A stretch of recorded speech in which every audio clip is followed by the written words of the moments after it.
Commedia dell'arte was an improvised form of theatre. It's an oral tradition, so it doesn't start in the brain with language and text. It starts in the body by experiencing something. And when you commit 100% to the shape and the energy, you begin to get the essence of the character that you're playing.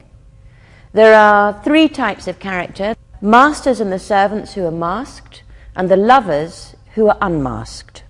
In the mask, there's a lot of information. So what we want to do is put in the body the thing that matches the mask in your energy and your sound and the way that you think. Because they wore half masks and the mask is fixed, it's the work that you do with your voice and your body and your emotions that brings the mask to life. And the masks are types, the characters are types. For example, the doctor is really large and he oozes words and thoughts. He's like oil.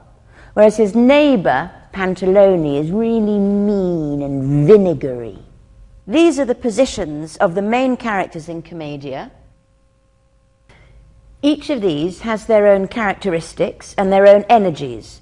They have a distinct walking pattern and a particular shape. It's a fantastic template for an actor to put into their body and make their own. You're going to put your finger on your nose and pull it hard. Bend your knee a bit, yeah. Let the arms go like that, and now put them as if the nose, absolutely. And this is what's going to happen. You're going to go, nose is leading. That whole shape goes all the way to the tips of the fingers. So, you hear the breath, absolutely hear the breath, because that's the basis of everything. Shape, head. So just stay in that shape, that nose. And what you're going to do is you're going to metamorphose. And you're going to go up into sort of nothingness. And then you're just going to stick your chest out. That is the thing that's going to go through the room first.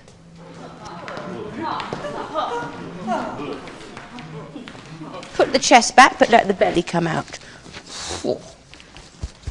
When you shift your frame, when you lead with another part of the body, you start to get a feeling of that character. Light on the feet, not...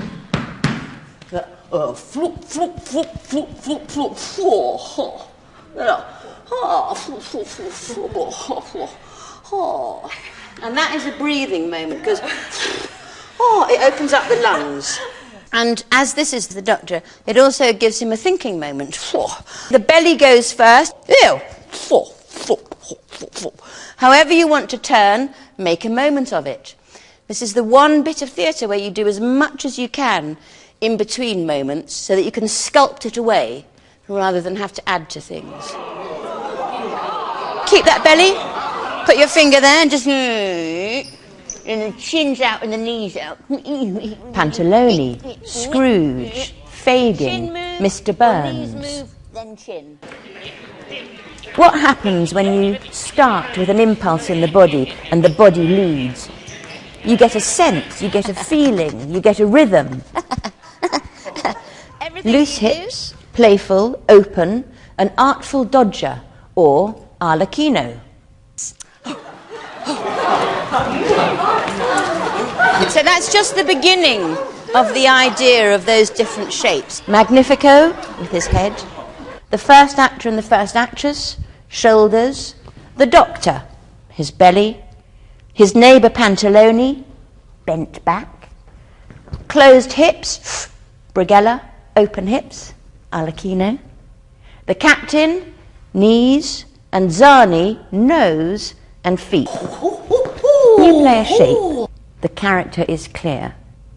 When the action is really clear, it has a sort of flip book or comic book effect.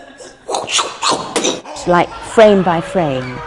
And the two, the character and the action, is absolutely the beginning of storytelling, before language, understanding what the action is in order for the story to happen.